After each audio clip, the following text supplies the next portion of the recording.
Jom tengok soalan ni. Soalan ini dari SPM 2022, kertas 2 soalan 2. So tajuk dia adalah geometri koordinat. Okay. So dia beritahu kami raja menunjukkan 2 kali lulus. Persamaan kali lulus AS adalah ni. Dia minta kami cari persamaan kali lulus PQ.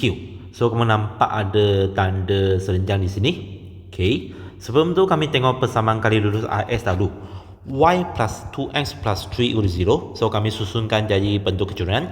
Y sama dengan negatif 2x minus 3. So dari sini kamu boleh dapat kesimpulan kecurangan AS adalah negatif 2. So bermaksud negatif 2 darab dengan kecurangan PQ akan sama dengan negatif 1. So bermaksud kecurangan PQ adalah 1/2. So sekarang dia nak kami cari persamaan kali lulus PQ. So kami boleh guna ni.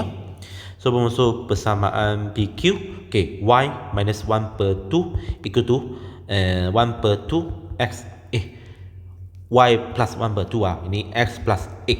Okay, so sini kamu akan susun y sama dengan 1/2 x plus 2.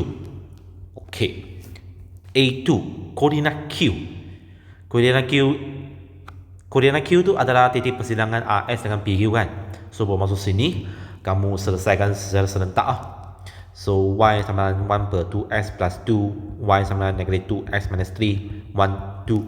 Okay, so 1 equal to 2, 1/2x plus 2 equal to negatif 2x minus 3. So 5/2x equal to negatif 5. So x equal to negatif 2. So kamu boleh ganti x sama dengan negatif 2 ke mana kamu suka, ke 2 lah. So y equal to negatif 2 minus 3. So equal to 1. So bermaksud koordinat Q adalah negatif 2, 1. B tu, garis PQ dipanjangkan ke titik T. So kamu perlu ikut arah dia PQ. So dia dipanjangkan ke sini okay, ke T. Dengan keadaan PQ, okay, nisbah saya label 3, 2 atau macam ni lah. PQT lagi senang. 3, 2. Ini negatif X, negatif 2. Q adalah negatif 2, 1. T, kami nak cari X, kami letak Y lah. Okay, so formula sajalah. So bermaksud 3x plus 2 negatif X per 3 plus 2 equal to negatif 2.